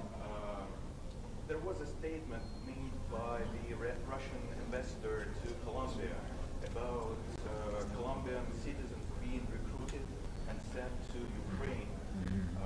So my question is, does Colombia take seriously these statements? Do you plan to make an investigation and stop Ukrainian embassy recruiting Colombian citizens? El presidente colombiano ha sido muy claro y muy enfático en señalar que para nosotros el envío de colombianos a territorios de terceros a luchar por ejércitos y la privatización en general de la justicia es un tema que en general el oficialismo ha querido regular. Actualmente estamos impulsando en el Congreso de la República una ley que busca regular precisamente para evitar este tipo de cosas que obviamente nos preocupan, no solamente en el escenario de la guerra en Ucrania, sino en terceros escenarios donde nos han llegado noticias de colombianos que han sido asesinados o de colombianos que se van engañados por falsas promesas. Entonces nosotros mantenemos una política de preocupación y obviamente creemos que la mejor forma es transitar de una seguridad que estuvo mucho tiempo anclada en la lógica del enemigo interno a una seguridad mucho más civilista, mucho más humana. El presidente ha hablado de manera directa de una seguridad integral y humana y creo que en ese tránsito un tema que va a ser fundamental es precisamente el del mercenarismo que insisto, como gobierno obviamente nos preocupa. ¿Okay? ¿Listo?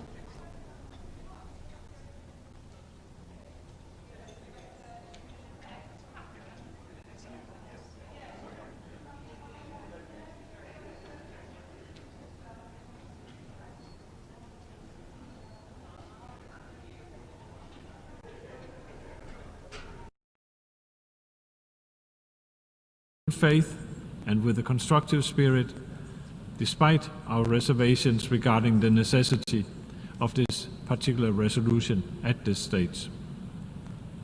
It is important to recall that both the Secretary General and the President of the General Assembly have already initiated a transparent and inclusive process under the UN80 initiative, one that underscores rather than undermines the central role of member states.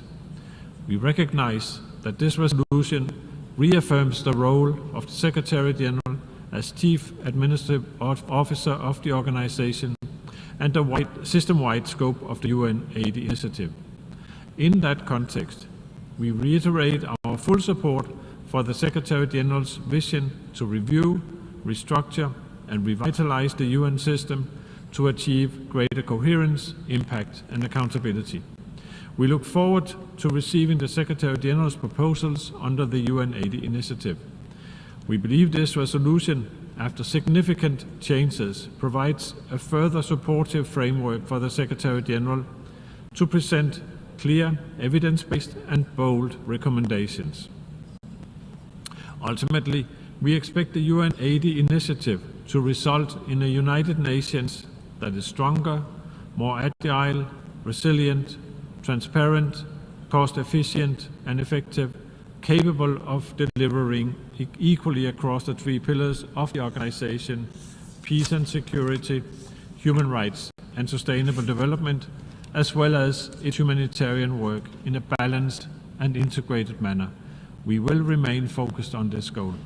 We have joined the consensus on this resolution, despite deep doubts about its timing, in the spirit of constructive engagement and with a view to contributing meaningfully to the success of the UN 80 initiative. I thank you, Mr. President. I thank Denmark. We have heard the last speaker in explanation of vote after the vote. The exercise of the right of reply has been requested. May I remind members that statements in the exercise of the right of reply are limited to 10 minutes for the first intervention and to 5 minutes for the second intervention, and should be made by delegations from their seats. I give the floor to the Russian Federation.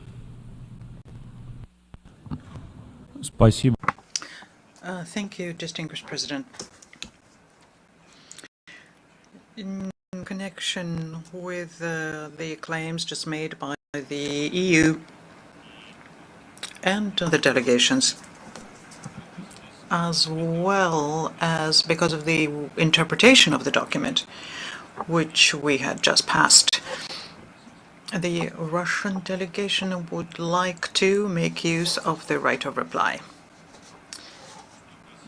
Now, as regards the issues having to do with the untimely and not constructive and rushed process, here we would like to yet once again draw your attention to the fact that the Russian delegation conducted several rounds of consultations, and most importantly, took into account red lines specified by delegations, which came out in the silent procedure. We would like to appeal to the European Union. Others. He added that as the UN celebrates its 80th anniversary, Nelson Mandela's legacy of reconciliation and transformation continues to inspire and drive us. As you know, yesterday afternoon, the Secretary-General said to you after the conclusion of the informal meeting on Cyprus, discussions were constructive, and both leaders reviewed the progress on the 6 initiatives they agreed in March to build trust. Out of these 6 initiatives, 4 have been achieved: the creation of a technical committee on youth, initiatives on the environment and climate change, including the impact on mining areas, the restoration of cemeteries, and an agreement on demining that will be closed once the final technical details are established. The Secretary-General noted that discussions will continue on the remaining 2 initiatives, which are the opening of 4 crossing points and solar energy in the buffer zone. The Secretary-General said that there's a long road ahead, and it's important to think about what the future can mean for all Cypriots. His full remarks were shared with you. Turning to Gaza, the Office for the Coordination of Humanitarian Affairs warns that the continued onslaught and mass deprivation of people in the Strip is being normalized. Every day brings more preventable deaths, displacement, and desperation. Just today, the Israeli authorities issued yet another displacement order, this time for parts of North Gaza. We also continue to receive deeply troubling reports of malnourished children and adults being admitted to hospitals with little resources available to treat them properly. OCHA warns that the energy crisis in Gaza continues to deepen, despite the resumption of limited fuel imports. That's because the small quantities entering, while critical to continue, remain at lower levels than what we were previously able to extract from dwindling internal reserves, which have now been fully depleted. The depletion of fuel has forced solid waste collection to pause over the past couple of days, and additional water wells have also had to shut down, particularly in Deir el-Bala. While specific health services, including dialysis, have reduced or shut down, others could go on for a few more days before they, too, will have to go dark. With every day that passes, people have less clean water and health care and more sewage flooding ground floors. To give you some numbers, since the limited entry of fuel entry supplies resumed on the 9th of July, the UN has managed to send just over 600,000 liters of diesel to Kerem Shalom. And you'll recall that yesterday, for the first time, we were also able to send 35,000 liters of much-needed benzene. These volumes are limited because Israeli authorities have allowed only 14 trucks over the past week. This is on average 55,000 liters per day, including the weekends when the crossing is closed. As we've said before, to sustain life-saving operations, we need hundreds of thousands of liters of fuel every single day. The limited fuel now coming in is being allocated primarily to health, water, and telecommunication services, as well as to power vehicles. To give you some additional background, fuel is offloaded into an underground pipeline on the Israeli side of Kerem Shalom, then extracted on the Gaza side by separate Palestinian tankers. The compound there is fenced off and heavily militarized. For our drivers to access it, Israeli authorities must pause hostilities, give the green light, and allow enough time for extraction and safe return of our teams through highly dangerous terrain. This creates delays and further undermines the predictability of fuel flows. Meanwhile, humanitarian movements inside Gaza continue to be restricted. Yesterday, 7 out of our 13 attempts to coordinate the movement of aid workers and supplies with the Israeli authorities were facilitated, allowing our teams to retrieve some fuel, collect some water, relocate generators, provide supplies related to hygiene and sanitation, and transfer much-needed medical supplies. However, the 6 remaining attempts were either outright denied or approved initially, but then faced impediments on the ground. The Special Envoy for Syria, Geert Peterson, expressed his grave concerns over the continued violence in Ceuta and the targeting of civilians. He spoke last night with the interim foreign minister of Syria, Assad Shibani, and urged restraint and the protection of all communities, and called for accountability. Mr. Peterson stressed that stability and civil peace must prevail and reprisals must be avoided. He added that Israel's provocative violations must stop now, and credible, orderly, and inclusive political transition in Syria must be the priority. Also on Syria, you will have seen that yesterday afternoon, Khaled Kiari, the Assistant Secretary General for the Middle East, Asia, and the Pacific, briefed the Security Council on the situation in Syria. He reiterated the Secretary General's condemnation of all violence against civilians. He also echoed the Secretary General's condemnation of Israel's escalatory airstrikes, including on Ceuta, Daraa, and in the center of the capital, Damascus. His remarks were shared with you. This morning, the Secretary General's Special Representative for Colombia, Carlos Ruiz Masieu, briefed Security Council members in his last briefing in that post. He said that despite progress, the peace agreement's implementation continues to face serious challenges, mainly the limited presence of state institutions in some regions, where peace dividends are limited, armed groups proliferate, illicit economies thrive, and violence persists. He underscored the vital role of the international community in supporting Colombians as they strive to achieve a better future, stressing that this support remains as important as ever in helping maintain momentum towards peace. As you know, this was Mr. Masieu's last briefing to the Security Council before he takes up his appointment as the Secretary General's Special Representative for Haiti and head of the United Nations Integrated Office in Haiti. His remarks were shared with you. And turning to Haiti, the Office for the Coordination of Humanitarian Affairs stresses the need to scale up support for displaced families in the country amid widespread insecurity that continues to drive people from their homes. As of last month, there were nearly 250 active displacement sites across Haiti. However, the vast majority are informal sites, with just over a fifth managed by humanitarian organizations in collaboration with local authorities. This means that many families are living in precarious conditions. Since the beginning of the year, the UN and our partners have provided support to more than 113,000 displaced people, including essential services such as water, shelter, sanitation, and healthcare. As we have mentioned, nearly 1.3 million people are now internally displaced in Haiti, the highest number ever recorded in the country due to violence. In June alone, more than 200 alerts were reported across displacement sites. These alerts are reports of urgent problems, such as lack of water, food, shelter, or healthcare. Over 80% were related to essential needs. This underscores the need to step up humanitarian assistance to help ensure the safety and dignity of displaced people living in extremely difficult conditions. However, the overall response remains severely constrained by limited funding and persistent insecurity. This is hampering humanitarian access to the most affected areas and delaying the delivery of aid. OCHA continues to work closely with Haitian authorities and humanitarian partners to coordinate relief efforts, strengthen on-the-ground presence, and mobilize additional resources to support displaced communities. Turning to the Democratic Republic of the Congo, the Office for the Coordination of Humanitarian Affairs reports that ongoing violence in South Kivu and North Kivu provinces in the east of the country continue to claim the lives of civilians and trigger new displacement. In North Kivu, our partners on the ground in the territories of Rutshuru and Lubero reported that fighting between M23 and other armed groups continued until this past Tuesday. As of earlier this week, 8 civilians have reportedly been killed, with more than 42,500 people fleeing the fighting. In South Kivu, heavy clashes between M23 and other armed groups have persisted since early July in several territories, including Walungu, Kabare, Fizi, Mwenga, and Kalehe. Local partners say the fighting has displaced at least 37,000 people from their homes. A humanitarian convoy coordinated by OCHA, which was primarily planned for today, along the road between the provincial capital Bukavu and the city of Uvira, has been postponed due to a lack of necessary security guarantees for that route. Meanwhile, in villages across the border between North Kivu and Ituri provinces, attacks by ADF armed groups have reportedly killed at least 65 civilians, with dozens more injured. Many others remain missing. Significant displacement has been reported towards Beni and Mombasa territories. While precise figures are still being verified, our humanitarian partners stress that civilians urgently need humanitarian assistance, especially food, shelter, education, and basic services. Our partners and teams on the ground are doing their best to maintain services for those affected, but access restrictions and severe funding shortages pose significant obstacles. Halfway through the year, our $2.54 billion response plan for the DRC is less than 13% funded, with about $321 million received to date.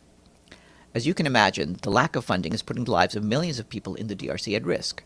Many partners are forced to scale back their operations, disrupting essential services for those in need. OCHA calls on the international community to take urgent action to address these severe funding gaps and stave off a humanitarian tragedy.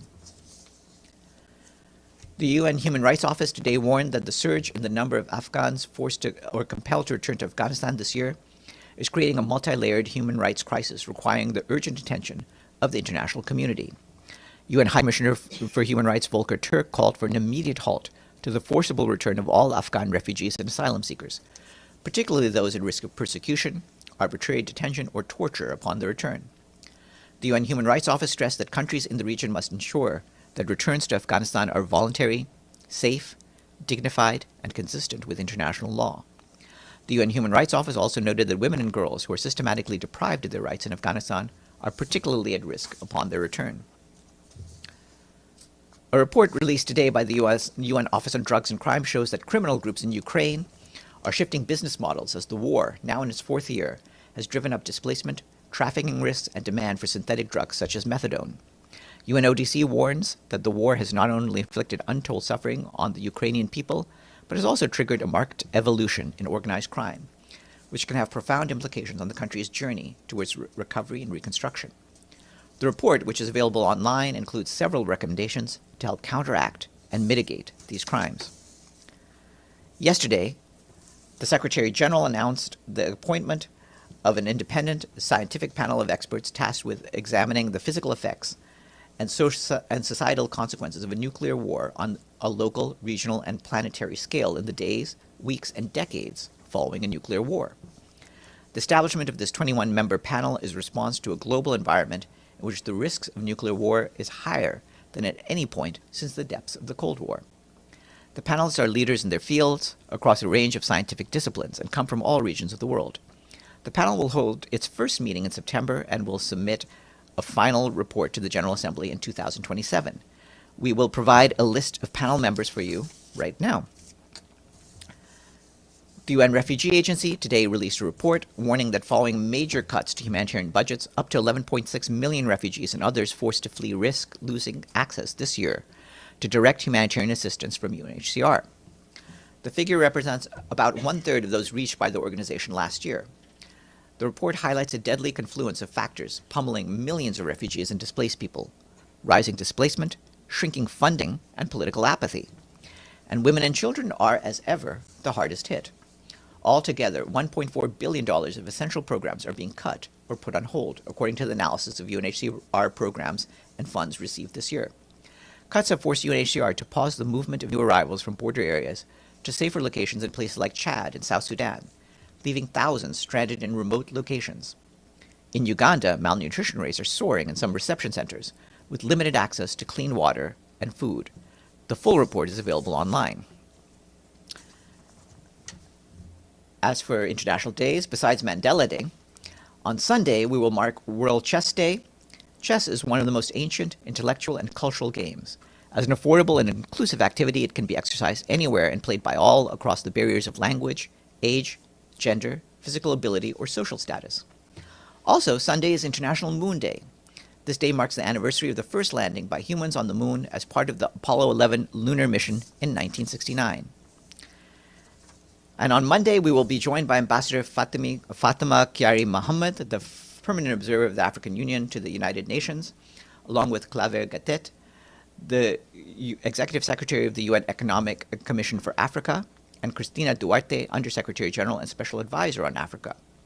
They will be here to brief you ahead of the ministerial meeting and launch of the Africa Sustainable Development Report 2025, which will take place at the side event Africa Day at the High-Level Political Forum on Sustainable Development on the 23rd of July from 1:30 to 4 p.m. That's it for me. Are there any questions? Yes, Deshi and Danidi. It's been reported that 3 European countries, UK, France, and Germany, they told Iran to immediately start the negotiation on nuclear facilities, or otherwise they will reinstate sanctions on Iran. What is the